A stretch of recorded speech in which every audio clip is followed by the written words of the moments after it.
उसको क्या वरदान दिए? तो बोले मैंने उनसे वरदान दिया कि मेरे शक्ति तुम जाकर के तुम अपना स्थान वहां ग्रहण करो कामदेव। असम क्षेत्र में गुवाहाटी नाम स्थान है, ब्रह्म नद्य है वहां पर। जितनी भी नदियां हैं ये सब स्त्रीलिंग है, लेकिन एक नद्य है पुरुष लिंग आता है, ब्रह्म नद्य कहा जाता है। और उस ब्रह्म नद्य में माताएं स्नान नहीं करती, पुरुष वर्ग ही स्नान करते हैं, वह ब्रह्म नद्य है। उस ब्रह्म नद्य के तट पर ही आप कामदगिरि पर्वत के स्वरूप में विद्यमान हो जाएंगे। और जब सती के 51 टुकड़े होंगे, उसमें से गुप्त अंग जो है मां भगवती का काम भी जो स्वरूप अंग जो है उसी पर्वत पर जाकर के गिरेगा। बोलिए कामाख्या मैया की। तो वो कामदगिरि पर्वत के स्वरूप में वहां जाकर के विद्यमान होंगे और फिर अखंड ब्रह्मांड के 33 कोटि देवता जन उस पर्वत के आसपास विराजमान हो जाएंगे। उसके बाद फिर आप वहां स्थापित होंगे। अच्छा भगवान, तो इस संसार के सारे भक्त मुझे फिर कामाख्या स्वरूप में भजने लगेंगे? तो बोले हाँ देवी। तो बोले फिर इस कलियुग में, इस कलियुग के कली काल में प्रत्येक प्राणी के मन में तो काम ही वासना होगी ज्यादा, काम काम काम। बोले हाँ देवी, काम ही काम होगा। तो बोले काम को क्या वरदान दिए? बोले मैंने कामदेव को ये वरदान दिया है, कामदेव तुमने इस संसार के सुख के लिए अपने देह का त्याग कर दिया, अपने गृहस्थ सुख का त्याग कर दिया। कामदेव की पत्नी का नाम है रति, देवी रति। उन्होंने अपनी धर्म पत्नी का त्याग कर दिया संसार के कल्याण के लिए, और तुम्हारे और मेरे मिलन के लिए कामदेव ने अपना देह त्याग कर दिया। ऐसे परम त्यागी परम तपस्वी भक्त के लिए आपने क्या कहा? ऐसा मां पार्वती जी भगवान शिव से पूछती हैं। तो भगवान शिव पार्वती जी से कहते हैं कि देवी, मैंने काम को आशीर्वाद दिया है कि इस कलयुग के कली काल में किसी जाति किसी धर्म का मनुष्य हो, संपूर्ण मनुष्य के जीवन में मुख में राम से भी बढ़कर के काम का नाम होगा। बोलिए कामदेव महाराज की जय, श्यावर रामचंद्र की जय, उमापति महादेव की जय। बोले पार्वती, इस कलयुग में मनुष्य को, जितने भी मनुष्य हैं उनसे आप पूछेंगे, एक दूसरे से बोलेंगे भैया कहाँ जा रहे हो? होता है कि नहीं? आप बताना, मैं जो कह रही हूँ वह पूर्ण सत्य है या नहीं, आप भी बताएंगे। आपने इनसे पूछे दादा कहाँ जा रहे हो? बोले बस ऐसी काम से जा रहा है। नहीं बताएंगे, काम का नाम तो बताएंगे नहीं, पर बोलेंगे बस ऐसी काम से जा रहा है। बोले भैया कहाँ से आ रहे हो? बोले ऐसी काम से आया था। आ गए लौट के। बोले कहाँ गए थे? तो काम से गया था।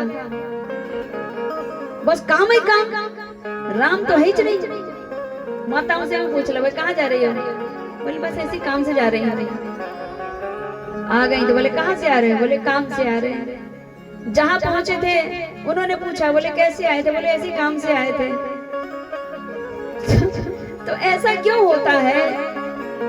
जेहि विधि लिखा ताहि विधि होई, जेहि विधि लिखा ताहि विधि होई, जेहि विधि लिखा ताहि विधि होई, जेहि विधि लिखा ताहि विधि होई। भगवान शिव ने जो लिख दिया है वैसे ही होगा। बहुत खतरनाक है भगवान भोलेनाथ। भोलेनाथ भी है और महाकाल भी है, और बीच में शिव है, शंकर भी है। जिस रूप में भजोगे उसी रूप की कृपा प्राप्त करोगे। महादेव ने स्वयं कहा है कि मैंने जो लिख दिया, मैंने जो कह दिया वही परम सत्य है। ब्रह्म वाक्यम जनार्दनम।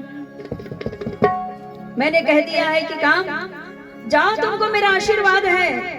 कलयुग के कली काल में राम से भी बढ़कर के तुम्हारा ही नाम होगा। नर नारी भक्त बाल वृद्ध जन सभी के जीवन में केवल काम काम काम ही दिखेगा। अच्छा, तो काम ही बस दिखेगा, उसके आगे? तो फिर महादेव कहते हैं, देवी जो भक्त जिसका कोई भी काम हो, खेती बाड़ी वाला काम में सफलता चाहिए, कोर्ट केस में सफलता चाहिए, जिनके बच्चों के विवाह संस्कार नहीं हो रहे हैं तो विवाह वाला काम सफल हो जाना चाहिए, और कोर्ट कचहरी से लाभ पाने वाला काम चाहिए, जो भी काम है, इस सर्व काम पर विजय पाने के लिए कामदेव सहित आपको जो भजेगा, काम की अधिष्ठात्री तुम देवी हो, कामदेव के साथ, काम के साथ अगर आपको कामाख्या स्वरूप में भजेगा तो तुम्हारी और मेरी कृपा अनंत गुना उस भक्त के जीवन में प्राप्त होगी जो तुम्हें कामाख्या देवी के नाम से पूजेगा। बोलिए कामाख्या मैया की जय हो, बोलिए उमापति महादेव की जय हो, बोलिए बगलामुखी मैया की जय हो।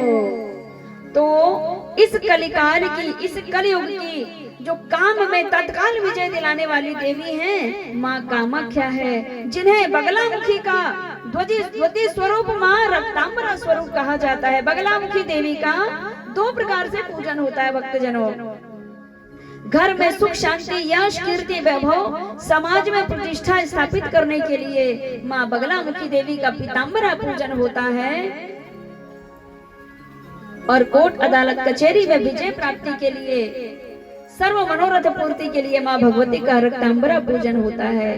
तो भगवान शिव जी का आशीर्वाद है कि काम पर विजय, खेती बाड़ी वाला काम हो, बोनी में बखरौनी में दिक्कत आ रही है, उसमें भी काम में सफलता चाहिए, तो माँ काम बीज रूपणी कामाख्या को ही भज लेने से कामदेव की कृपा और माँ कामाख्या की एक साथ कृपा हो जाती है। साथ ही भगवान शिव का भी अनन्य आशीर्वाद उन्हें प्राप्त हो जाता है। फिर माँ पार्वती जी कहती हैं, अच्छा मेरा तो हिसाब हो गया और कामदेव का भी हो गया, लेकिन जिस वृक्ष में बैठ करके कामदेव ने जो आपको बाण चलाया था और आपकी दृष्टि से वह वृक्ष सहित कामदेव भस्म हुआ था, वो उस वृक्ष का क्या होगा? कामदेव ने तो दोष लगा, उसने तो आपके साथ किया है ऐसा गलत कि आपको, आपकी अखंड तपस्या को तोड़ दिया, लेकिन वो वृक्ष ने कोई उपद्रव नहीं किया था, फिर भी वो भस्म हो गया। तो क्या किया आपने उसका?